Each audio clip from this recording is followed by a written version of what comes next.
Okay, the lights are up. We are on.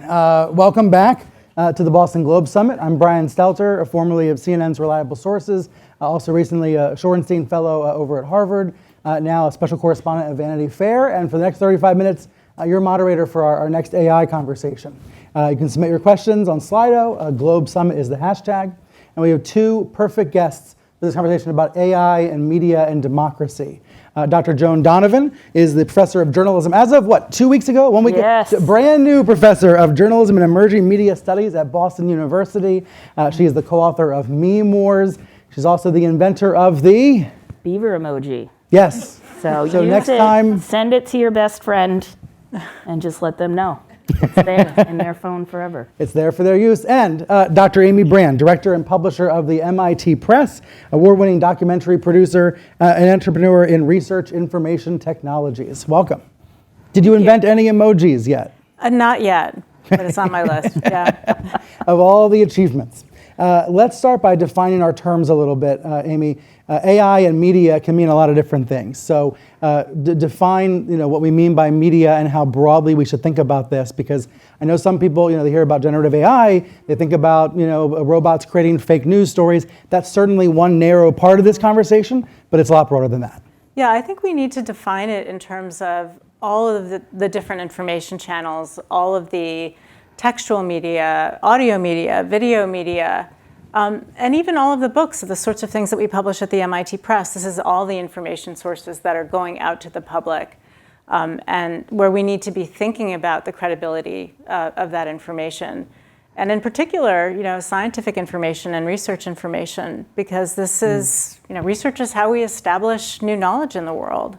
And we rely on knowledge to be credible and to inform a populace and ultimately to, protect the survival of our democracy. Are researchers, are AI developers knocking down your door, trying to get access to your raw material for their algorithms? I have literally received, I think, 7 emails in the last few weeks from leading AI companies saying, name your price to give us access to your content as training data. But whether or not we give them permission, and it's something we're thinking about, I know that they're slurping up all of this content, without permission of authors, without permission of publishers. And we're trying to figure out, what the implications of that are. Do you name your price in those cases? What do you do? We have not. I mean, we don't even believe that we have the rights, that our agreements with authors necessarily give us that permission. Interesting. Right.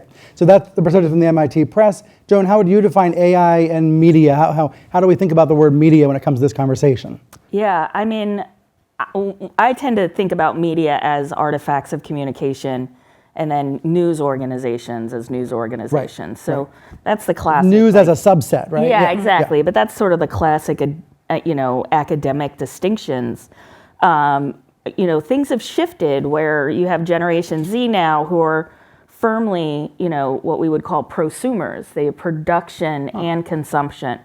People from my generation, our generation, were largely consumers of media. Imagine, being 18 years old and thinking, well, I got to do this for the gram, and I got to hit TikTok with this, and I got to, make sure it's cut just right for YouTube so the algorithms pick it up.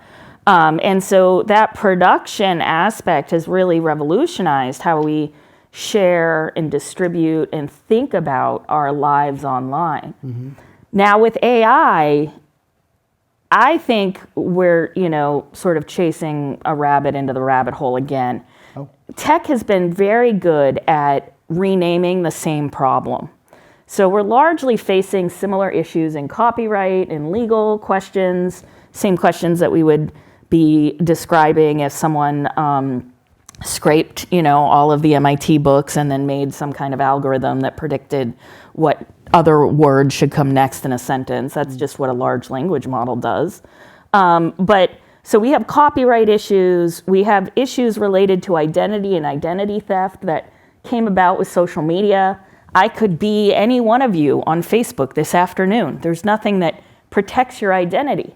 And with AI in particular, especially the way in which a technology like DALL-E that creates images, or some of the deepfake technology that's out there, your identity, your likeness is no longer yours. And this is what's really interesting about what's happening in Hollywood right now. Because just as you don't know who has the rights to what, people in Hollywood are saying, you can't resurrect me from the dead, right? You can't take my likeness or my voice and just repopulate me in movies. But we don't know exactly where those boundaries are. And I think the last point I'll make that's very interesting about the shape-shifting problem, where, you know, it used to be social media, then it was, you know, algorithms, then it became GANs, generative adversarial networks, which magically changed the name into AI. There was a little bit of machine learning in there, right? Like, a lot of these terms mean these are terms of art within computer science. But to lay people, it's a very large constellation of the same problems. And for me, what's really critical that you remember, so erase all those words that you learned, but understand that we have a problem of policy. And technology is the policy until government says otherwise, right? So the technology isn't something that arrives and we have no policy and we don't know what it does. Right now, tech companies are governing by default. They're saying, you are going to have Lime scooters and we're going to put them on every corner and people are going to leave them in the crosswalks and throw them in the river, whatever, right?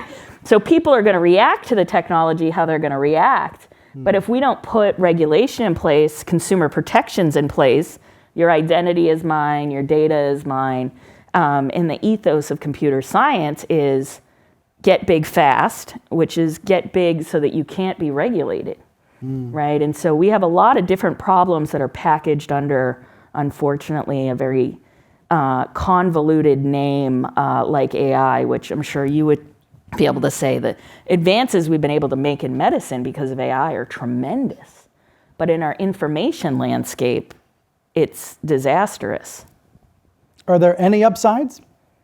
I ask both of you, are there any upsides to when it comes to media and news and democracy? I think absolutely. I mean, if we can figure out how to employ these technologies for good, right? As a publisher of science and scholarship, you know, we spend a lot of time peer reviewing content, checking content, making sure it's quality information being put out into the world. This is one of the ways in which tools like this can certainly be used. Right. It's going to, you know, accelerate and in some sense probably ease a lot of the work that goes into knowledge work because it's such a powerful tool.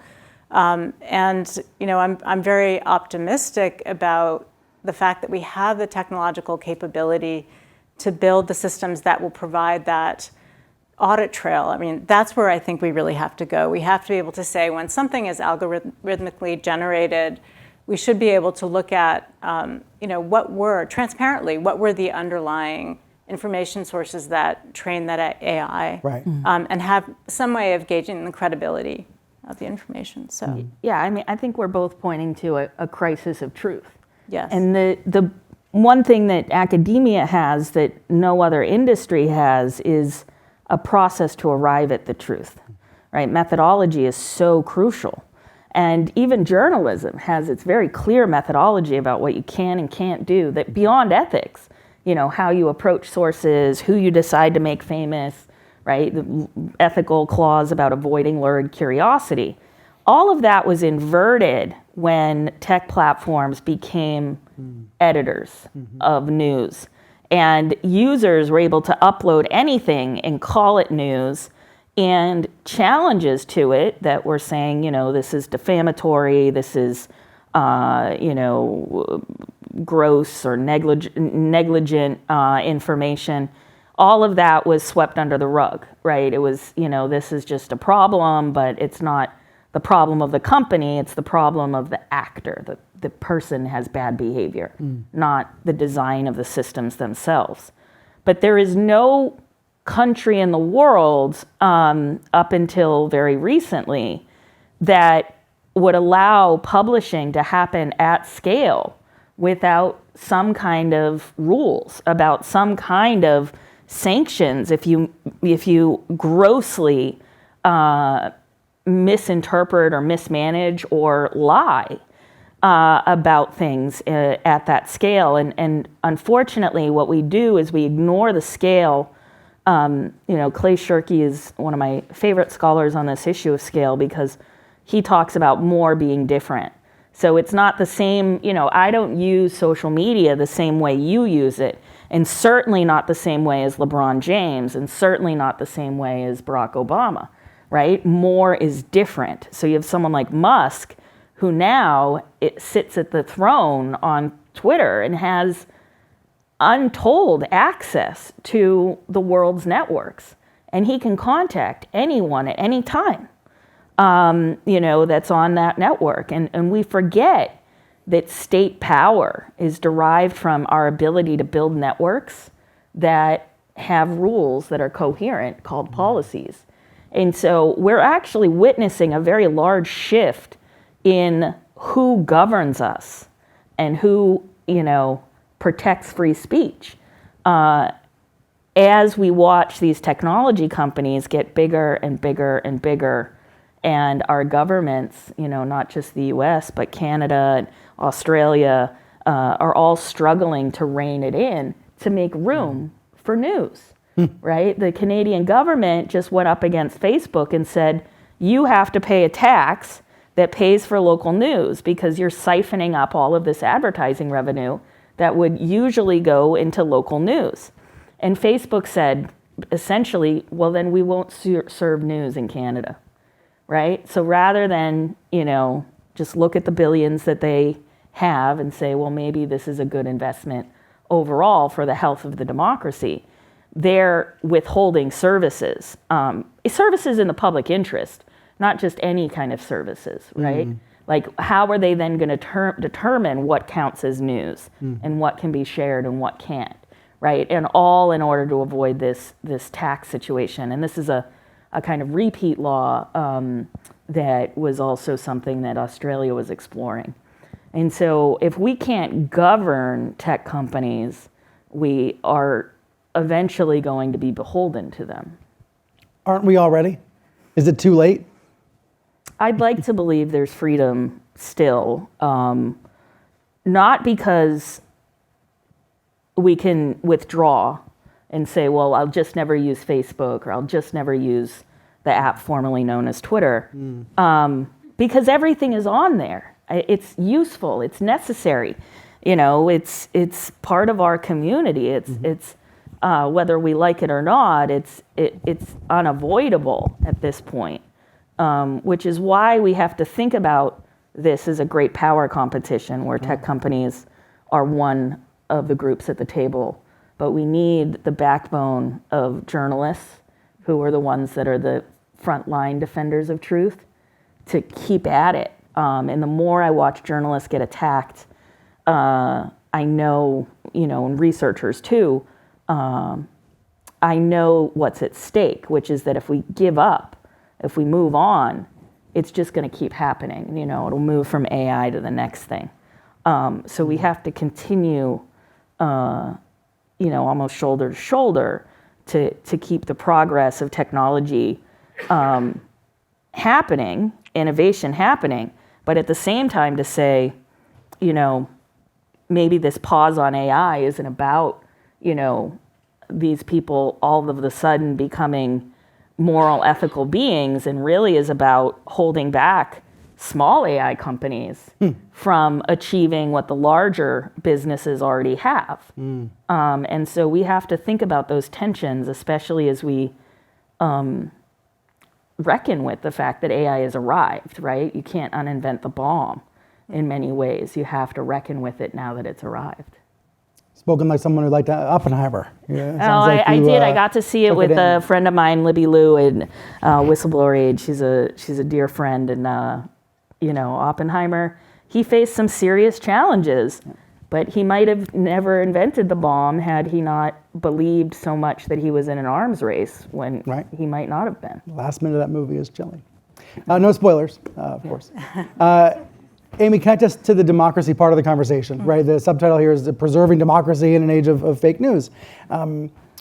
I think people are waiting, wondering what's the threat to the 2024 campaign or election going to be from AI. We've seen, pretty immature deep fakes, used by certain GOP campaigns. Most people have seen through it. It's been fact-checked by news organizations.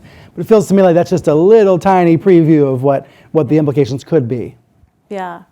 No, I think, especially in the political context, coming up into a presidential election, I mean, make no mistake about it. Disinformation is a form of psychological warfare that is meant to, undermine democracy. I mean, that is how I see it. And I think the fact that, what makes me a little bit more optimistic is the fact that we're all so consumed right now playing with chatbots and with the power of AI and having these kinds of conversations that I think people are going to be more discerning and aware about the information sources that they're looking at in this context. But yeah, it's a scary time. I look for the optimism as well. I think to myself, can there be AI support that draws people back into local elections, makes them more aware of what's happening, at the local level, can actually raise participation, and using the raw data that's available but might not be accessible right now to ordinary voters and normal casual consumers of news. Joan, where are you at on that phrase fake news when it comes to this conversation? Because I remember those innocent days where we were both studying and writing about this topic. This was pre-Trump in 2016 when the term fake news meant actually fake stories made up, designed to deceive you. And now, of course, any term we try to apply to this problem, like disinformation, gets weaponized, by bad faith actors into disinformation itself.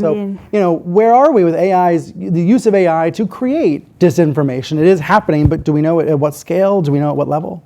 Yeah, it's been a tough road. I'd say Craig Silverman, when he was at BuzzFeed, or he was a fellow at the Nieman group over at Harvard at one point, and he talked about fake news because there are all these websites that would come up online, and it was just mostly spam. But in the 2016 election, what you saw that, you'd get, a link to a video that would be like, breaking news, Pope says blah, blah, blah. And you'd click on it, and then it would just be a bunch of ads, right?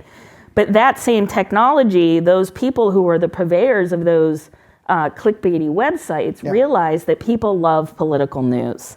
And so you could say anything, Robert De Niro endorses Trump, and people would click on it and be like, is this real?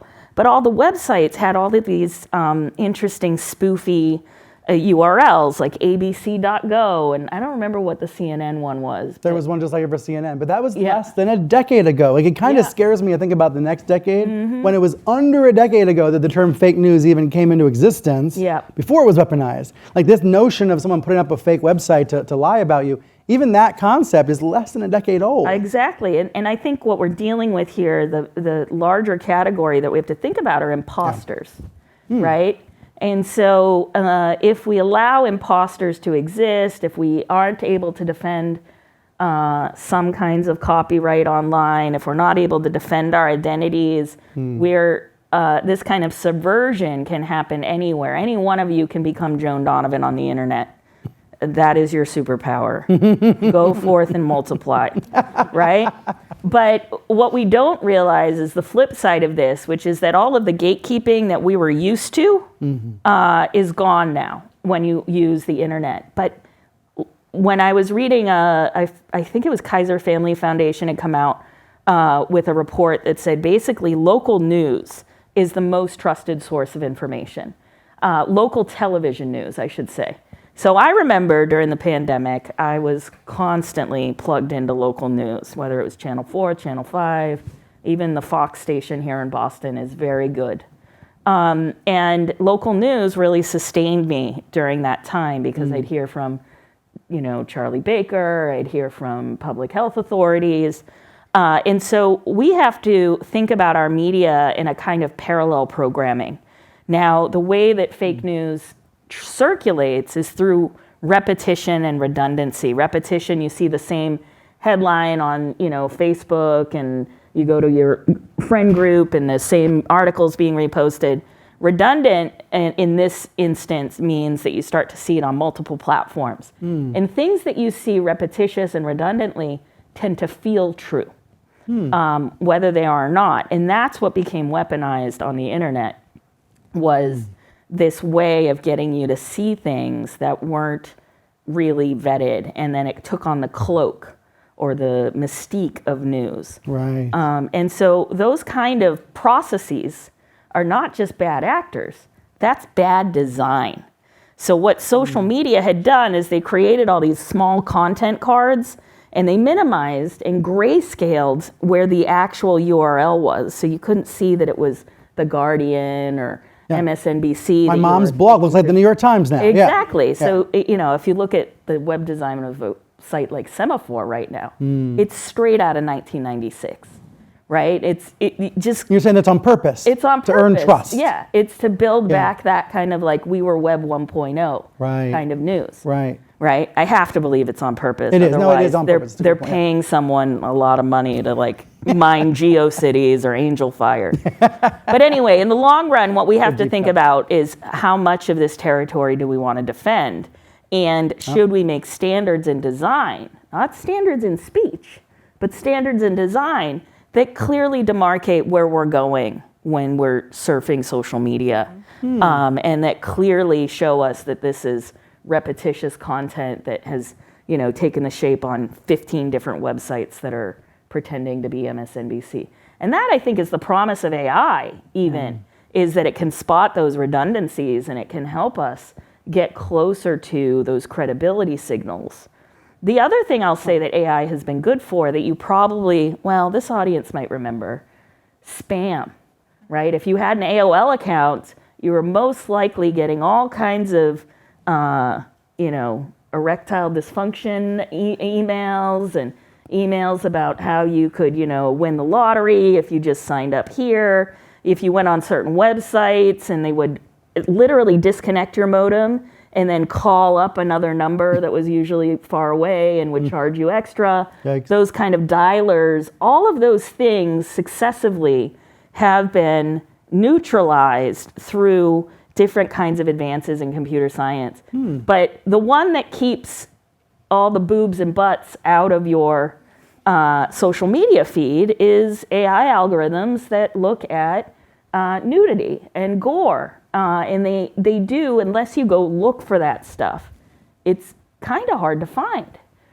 which in some ways gives us a more rewarding experience of the technology. So what standards of design do we need to have to say, yes, if you're running a social network, this is, the standard you have to meet in order to be a purveyor of information at this scale, say 1 million people, Right. or 2 million people, or 20 million people, whatever that is. Standards of design that's really interesting. Yeah. How do we differentiate between the MIT press and the MIT mess? There's going to have to be ways to, in an environment of you like that, in an environment of infinite content, we're going to have ways to differentiate. You have a recent op-ed for the Globe about this, about the truth being so muddied, but there are ways to fix this. Yeah, there are ways to fix it. A lot of what Jonah's been saying, we need those sort of signals of credibility. I mean, one of the things you've been saying throughout this, I think, has been there's a difference between when you think about levers of control or change, the kind of top-down governance piece and the bottom-up design build piece, Right. which is in many ways much more effective,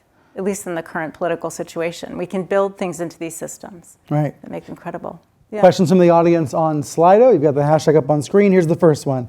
Recently, a Microsoft-backed news platform retracted an obituary for a pro athlete after the AI headline referred to him as useless. If you saw this making the rounds, the entire article was gobbledygook. It made no sense. So the question is this the rule or the exception when using AI to produce news content? I mean, they'd love for you to believe it's the exception, but I've been in too many conversations with people who say, well, I looked myself up on ChatGPT and you wouldn't guess this, but Right. I'm Hungarian. I'm like, no, you're not. You're Italian. We know you're Italian. And, or they'd say, I won a perfect example. My co-author of Me More is Emily Dreyfus. It had spit back that she had won all these journalism awards. Sure. And she was just like, this is weird because I would like to have won these awards. But nevertheless, I think really we have to think about where the responsibility lies. And much of our lives, U.S.-centric approaches to this have to do with the freedom of speech. I'm going to say it quieter, because if the jackals from Harvard lawyers hear me say freeze peach too much, they're going to come running. But the issue here is one not just of free speech, but is of scale and distribution, amplification. And we get into these problems of trying to assess and address new technologies by behaving as if they're magical and we've never seen this before. It's like, oh, AI is a unicorn. And we're like, but unicorns don't exist. And they're like, the tech companies are like, no, trust us, it's a unicorn. You don't know it, but we know it. Let us govern it, right? Just that AI summit not long ago, a few days ago, bared the point is that they were saying, look at all the things we can do. But we have to remember that some of that is smoke and mirrors. It's part of the hope and hype cycle of tech. This is actually part of science communication, is you want to drum up funding, you want to drum up interest. So why does we have to ask the question as journalists, why does ChatGPT come on the market when it does? And part of this is because they were feeling internal pressure because Bard and Facebook and other companies were starting to catch up to their models. I mean, but they don't even have the financial incentives really to self-regulate. How can we even, trust that? Yeah, at we all? shouldn't. But that's back to very your American. point. I mean, we're laughing about it, right? We laugh about these errors, but that could become incredibly dangerous, as false information is put into otherwise kind of reliable sources. That's interesting, actually, the mistakes that it makes, right? Yes, thank you. Yeah. The mistakes that it makes, I was, of course, everyone Googles themselves. Well, maybe not everyone. Right. I do. And, I had an AI-generated answer saying that I currently work at the New York Times. Now, I know why it said that. My Wikipedia says I did work there 10 years ago. But, the AI isn't. So it's interesting when AI screws up and you know why, right? You know how it's garbling the information and coming up with the false information. But it's almost as if it relaxes us, because most of these errors are silly or stupid or not dangerous. Yeah. And it gets everybody too comfortable with this technology, perhaps, Amy. Yeah, I agree. I mean, that to me is the sort of the biggest concern, that we just almost kind of give up on the fact that there is some consensus reality or truth out there, and that we should be looking for it. I mean, that is a very scary thing. I think it's, to me, the core issue of all of these things we've been discussing is we need to ensure, as we're building these systems, in the design, but also how we're regulating them, that we're making sure that we are, not taking our eyes off the need to elevate truthful, factual, quality information. Mm-hmm. So, is the outcome, or is it even possible to have this outcome where there is a human internet and then there is everything else outside of it? Picture a castle with a moat around it. And then everything on the outside, go ahead, go out there and explore the wilderness, but just know this is all probably computer generated. Is that a fantasy, Joan? Well, there is a content authenticity initiative, I think, being headed up by Adobe. Uh-huh. Oh, did I? Okay. And the Adobe initiative is basically trying to figure out how to watermark this stuff and let you know how it was made or what is authentic about it. Which is going to be interesting at the level of companies buying into internal policies and design. Right. But we can't forget that deep fakes come from a hobbyist. So they come from a Reddit account called Deepfakes, where this person was putting together GANs, generative adversarial networks, which is what we used to call AI or generative AI. But PR-wise, that was not GAN's adversarial, not Sounds a good like look. A part of the body. And so what we end up with in that situation is someone who's basically collecting money to make pornography about celebrities, right? And that's where deepfakes come from. So it's not the case that the technology is so robust and hard to use that it can only happen in these rarefied spaces like industry. Mm-hmm. Industry really accelerates that. And so we do have to think about first principles of design and also think about, what is the problem here? You create something that didn't exist before, it's incriminating or scandalous, what have you. If nobody sees it, does it matter, right? And so this is a conundrum that we're back into around distribution and who gets to distribute what, under what conditions. and how. And if you are imposters and you're pretending to be ABC or Boston Globe or what have you, then there should be an authenticity mechanism for that. But I mean, there could be, on the other hand, high quality algorithmically generated content, right? So just tagging something as having had an AI have a hand in it, or doesn't go nearly far enough in terms of the kind of trustworthy truthfulness provenance issue that we've been talking about, right? It's really about having that audit trail of what was underlying this information that led to the response to the query I just put in. Right. So I think about this with regards to my town or my school board.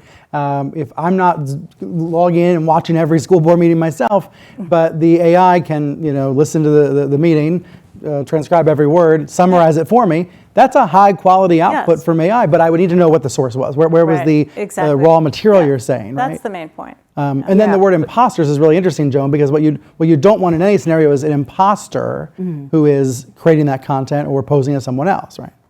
Yeah, I think, truth is a human process, right? You can't get it from computers. Even if you set up all these credibility signals, at the end of the day, when we call something true, we call it true sometimes based on faith, sometimes based on evidence, right? And COVID was a really good example of needing to find the truth and different ways of that progressing rather haphazardly, but we faced this enormous information crisis. The WHO was calling it an infodemic.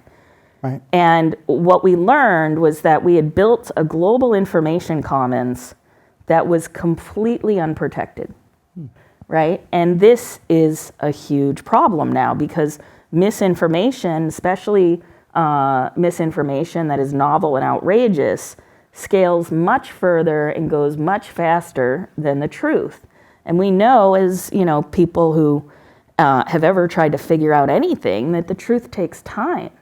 But in this day and age, I think the truth also needs an advocate. I think we have to turn inwards and understand AI for what it is, which is a consumer product. And it should be regulated like other consumer products. And if what it's good at is, content moderation, or what it's good at is X, Y, and Z, then we have to look at that and say, well, in what instances is this insidious? What instances is this going to be used in these horrible ways? And how do we design better or design other ways, or even human processes like the way we validate luxury goods, right? Louis Vuitton, Rolex. If you want to validate that your Rolex is real, you got to go to the company, right? And I think if over time we're going to have people who develop an industry of, spotting read fakes or deep fakes or, what have you. Right. 2 minutes left. Final question on here. How much of the vetting issue that we're talking about falls on the news consumer? Are we doing enough to educate about the importance of and how to fact check? Yeah, I would agree that there has to be, I think when we think about what we can be doing going forward, media literacy in the schools, critical thinking, the ability to discern how to, if we create these systems that provide those signals, how to use them. And so there is, I think some of the responsibility does fall on the consumer. But I think the bigger part of this is how we build from the ground up the systems that are going to limit the amount of misinformation and disinformation out there. Yeah, and I think just thinking back to a time when there wasn't the internet, right? Misinformation is part of communication. Every time we say, I heard this, a friend told me, we're alluding to the fact that we don't have evidence in the same way. And if you've ever had family where you had to fact check them on where they've been, what they've been doing, who they've been hanging out with, you know that the signals are not always going to be that clear. But I do firmly believe that this BS that's out there is meant to trick you. It's using all the signs and the symbols that a good news consumer would see and recognize as, ABC. It looks like It looks like the Globe, right? So short of holding the paper in your hand, it's deceitful. And I think we're in an early stage in our information revolution.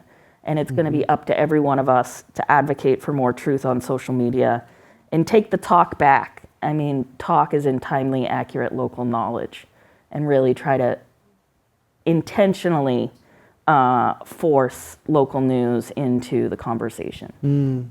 We can all make the environment around us a little more poisonous or hopefully a little healthier, right? We're all part of it. Joan and Amy, thank you both, and thank you to our audience. You. Thank you.